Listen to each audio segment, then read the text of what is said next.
Good morning, beautiful people. Welcome to my channel. If this is your first time, my name is Cherisse. So, I am having a little bit of a rough morning today, but I wanted to make a YouTube video. I decided to make a video today on healthy daily habits, self-care habits that I personally participate in that might be encouraging for you in creating healthy habits or in just keeping up with them. I will say this morning was a little rough for me, so I haven't necessarily partaken in all of them. Listen to your body and what it needs. What you might do every day can vary depending on your body's needs at that time. But these are some pretty basic habits that I actually find very useful to do on the daily basis as well as I can. So, the first thing that I encourage is morning gratefulness. When you wake up in the morning, say thank you for the day. This is something that can be very difficult on some mornings. Like this morning, it was difficult and I didn't feel very grateful to be waking up. But I do encourage it. I think that gratefulness is one of the greatest tools to transform anxiety and depression in your life. And no, it does not always work. Like I said, I don't know what your situation is in life, but I have found for myself that often gratefulness can be the thing that completely transforms my day.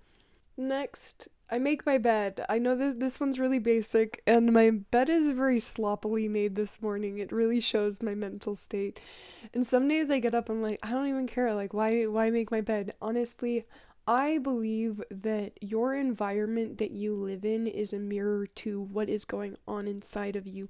And honestly, sometimes doing that small task of making your bed can help create a little bit more order in your life in the physical sense, which then can roll over into other elements as well. So I make my bed every morning when I get up. It's very easy to do, and some days it doesn't feel easy to do, but on those days sometimes it is good to push yourself a little bit. But at the same time, if it is just feels too much, it's okay. Be compassionate and kind to yourself. If you don't make your bed, that's fine. The next one is drinking water. One of the first things I drink in the morning is water. Drink some water right now if you have some. Staying hydrated is so important.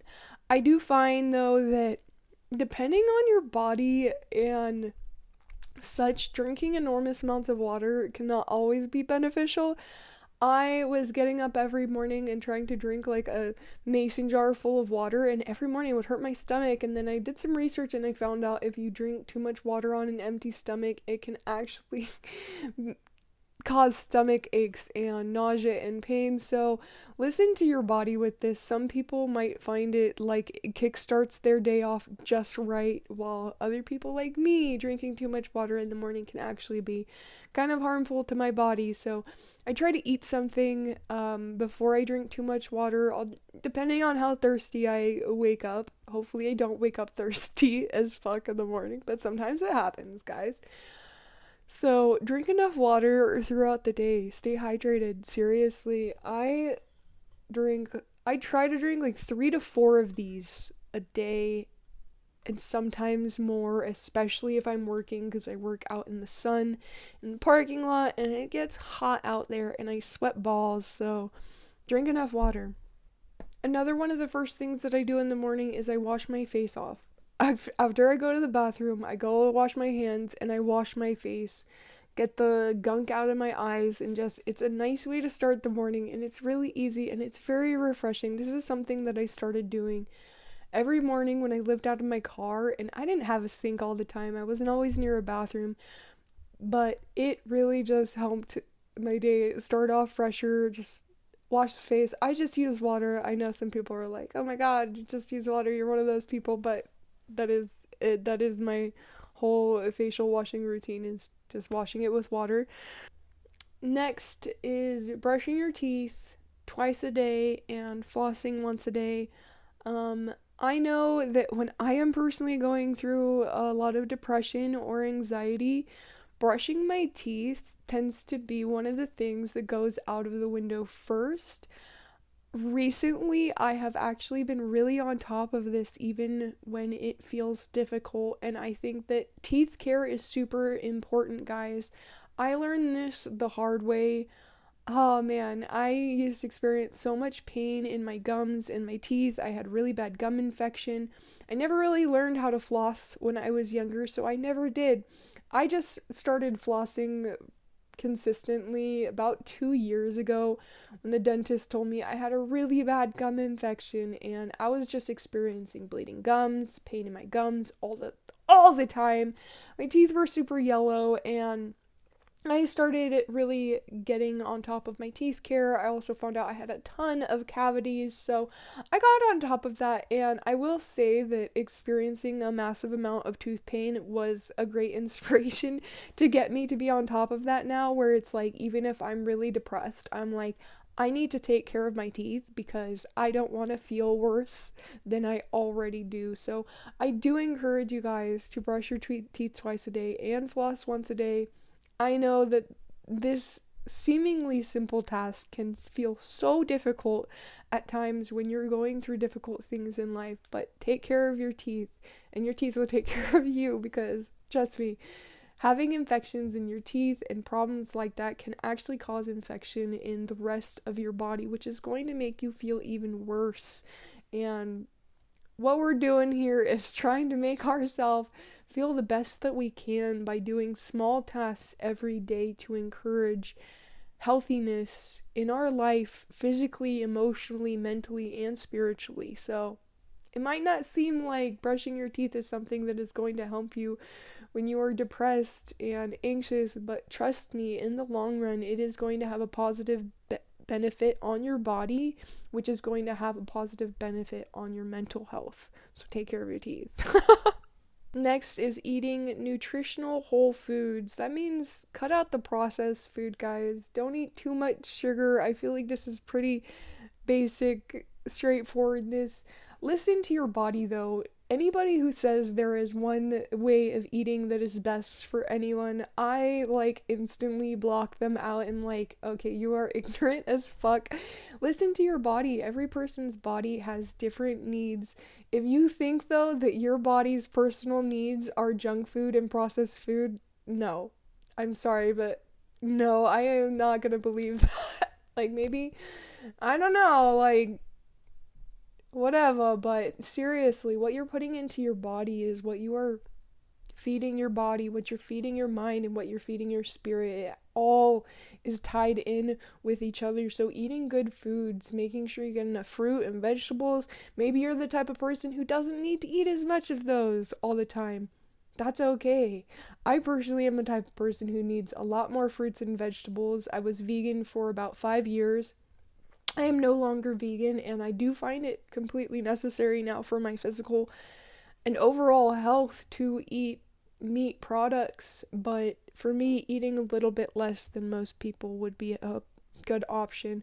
For you, I don't know what your body type is, I don't know what your physical health needs are, so just listen to your body, and if your doctor has advised you to eat a certain way, I would say it would probably be a wise choice to also listen to that. I personally get up in the morning and I eat a couple eggs with some grilled veggies. Usually it's bell pepper and onion and garlic. And I make little tacos out of that. Except on my days off. And then I usually make pancakes or eat apples and peanut butter or something. So just listen to your body. What is your body craving? If you are craving junk foods and just sugary foods all the time, I kind of get it. I don't necessarily crave junk food as much. I do crave chips, and I have a mad sweet tooth. I have had a mad sweet tooth for the past 5 years. I think that it is probably contributed to living a more sober lifestyle away from alcohol. As anybody who deals with any type of addiction knows, often when you give up one addiction, sugar actually tends to be a great craving that we get after we give up an addiction. It's kind of, you got to be careful with that you're not just substituting a brand new addiction, and being careful about how much you're consuming in sugar. I'm pretty good about that, I think. I'm pretty self-aware, and Yeah, just listen to your body, guys. If you, like I said, if you are craving like junk foods and stuff, do some research into what your body actually needs. Sometimes when you crave certain types of food that might not be a healthier option, it is because your body is in need of some type of nutrient, and if you can substitute a healthy version of that nutrient into your body, you can kill that craving, teach your body to crave something new that is healthier for you, and you are also going to give your body something that it needs rather than something that it's just craving to fill an empty space. You're going to fill your body up with good foods, and overall, you're going to make yourself feel better by eating good foods. I genuinely do believe that when you have a healthier lifestyle, it feeds into other areas of your life, like your mentality and your emotional health and your spiritual health. So, eat healthy foods, guys. Find ways to incorporate good foods into your diet if you find it more difficult. Do some research, there's a lot of information out there. Next is exercise. I recommend exercising like 15 minutes to an hour every day, like at least. That's what I personally do. Sometimes it is just like 15 minutes of yoga in the morning before work, but at my job, I do walk like 8 to 15 miles every day that I work there. So that's quite a bit of exercise I'm getting, which is why I only do such a simple exercise routine in the morning. If it is yoga on my days off, I am more likely to do around an hour between yoga and working out. I work out 2 to 3 times a week, and this is something that I recently just incorporated into my life, like strength building workouts outside of my daily yoga routine, because I am no longer working on farms and I felt like my body was starting to get weaker even with like all the walking that I'm doing at my job. I wanted to build strength and honestly build my core a little bit more, as well as I haven't been dancing as much, so I just really wanted to keep up with that strength exercise. So I do encourage you, if you aren't working out, to start doing some type of workout 2 to 3 times a week. That's just like beginning. If you want to do more, do more. So exercise is very important, guys. Even if you're just going on a walk, take care of your body in that way. It does help your mental health, and maybe not as massively as you want to see in that moment. Sometimes it helps immediately in the moment, but creating this daily healthy habit in the long run will create massive benefits for your mental health. Okay, next is meditation. I do meditate, I'm pretty sure every day now, even if it's just for 5 minutes, but I will usually meditate sometimes up to an hour. I would say 20-30 minutes is probably a pretty average meditation for me. You can do any type of meditation, and I know there are a lot of people that I've met who say that meditation is not for them. I think that the sitting type of meditation, and there are different types of sitting meditations, there are walking meditations through nature that you can do, and there are other things that you can also do that are very meditative. So if like meditation itself doesn't really speak to you and you just find it difficult to get into that, I'm not going to sit here and be like, force yourself. Like, maybe there's other forms of meditative things that you can do.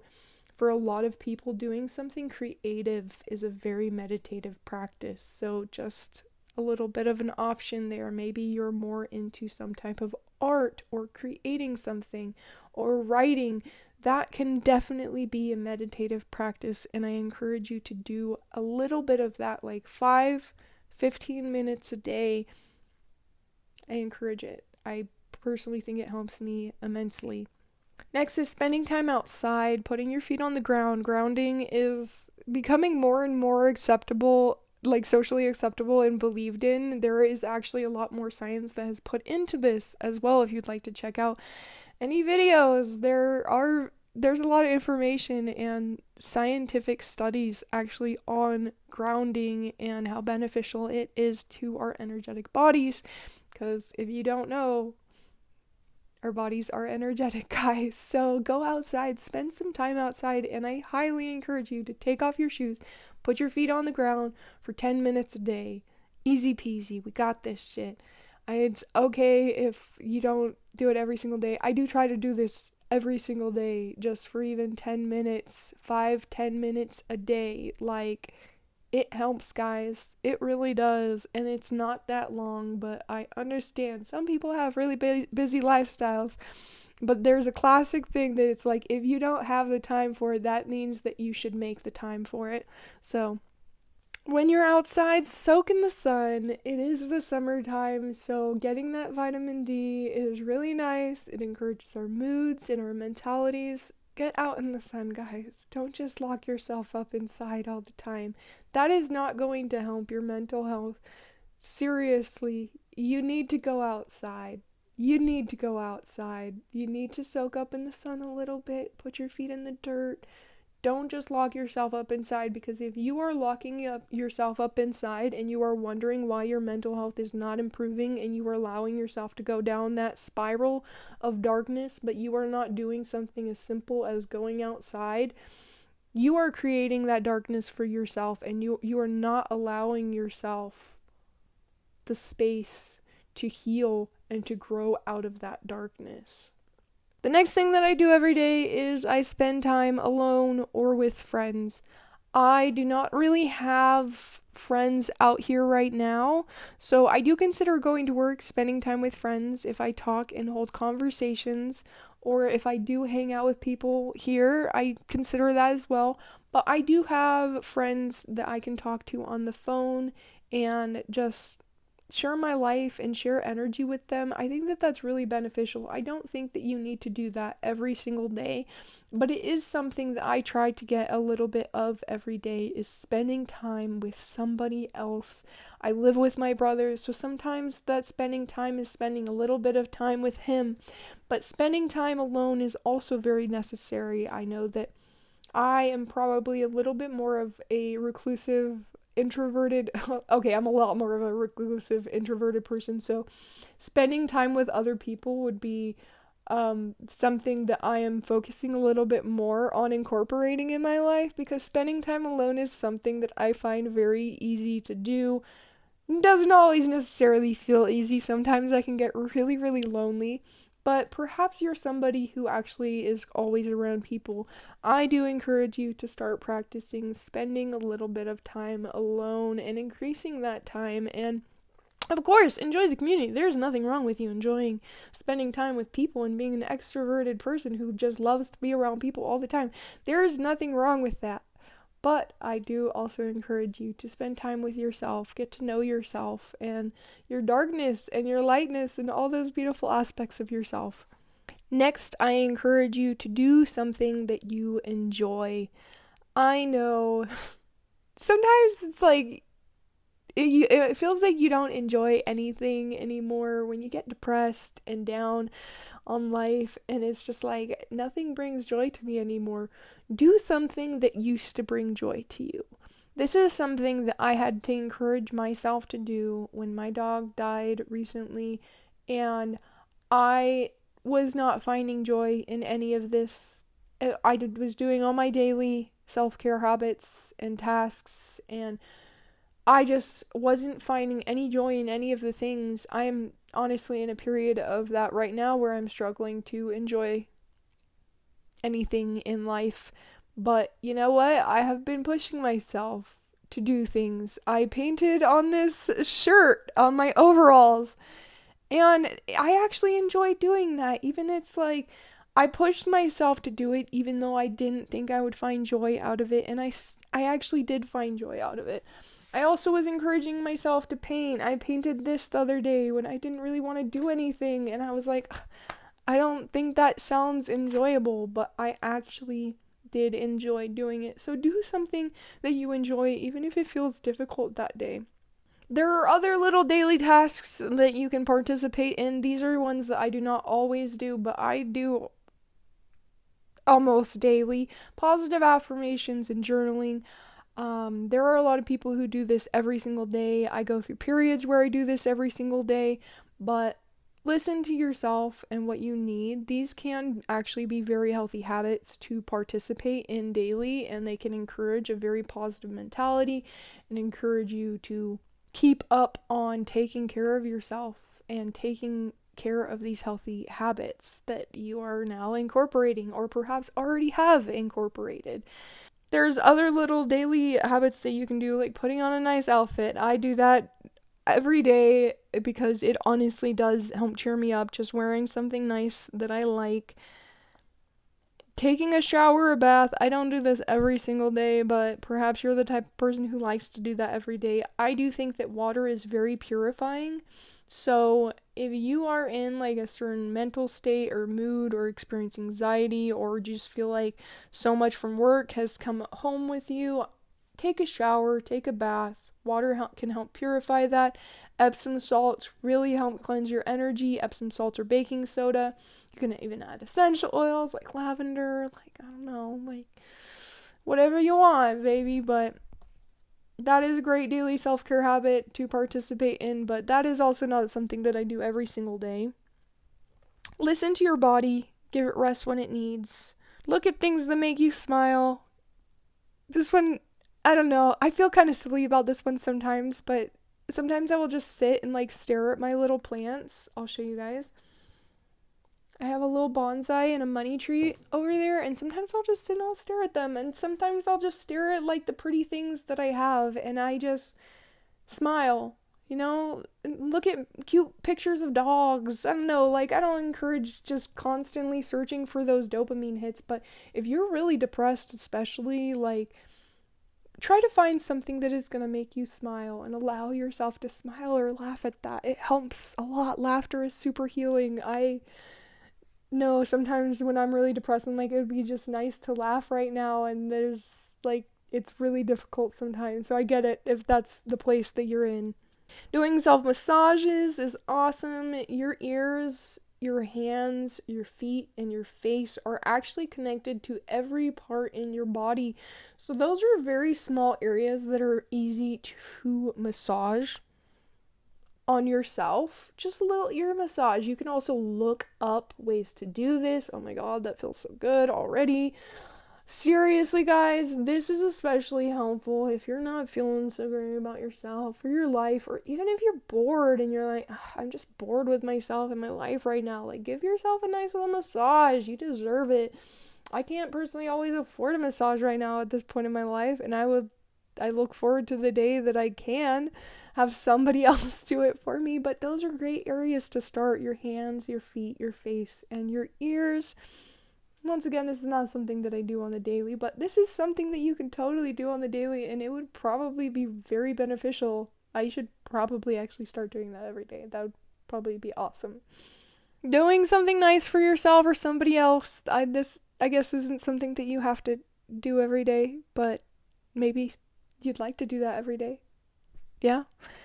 And last but not least, this is actually my favorite daily healthy habit that I try to participate in, is to do something hard every day. And that might sound kind of extreme to some of you, but I just want to say that sometimes I let this one roll over into the other healthy daily habits. Sometimes making my bed in the morning is hard. Sometimes brushing my teeth is hard. Sometimes going to work is the hardest thing for me to do. So sometimes just those normal ways of taking care of yourself are doing something hard, and it's good to acknowledge that you did something today that was difficult and be proud of yourself for that. Sometimes it's something more like that, like going and trying to get a new job, or going and trying to make a new friend. I don't know, these all seem kind of difficult to me, so maybe that's why I'm saying them now, and I'm like, girl, you should do this yourself. Oh man, so yeah, guys, do something hard today, even if it seems really simple, or maybe if it seems really big, and there's something that's been on your mind, you're like, that's hard for me to do, but I'm gonna do it. I encourage you to do that. I'm not, let's see where it takes you, you know? See where it takes you, but that is it for today, you guys. I'm sorry I have not been posting quite as much. I have just been really going through an emotional roller coaster in my life right now, but please do like and subscribe if you enjoyed this video, and I hope that you have an absolutely amazing and beautiful day. I love you guys. Bye.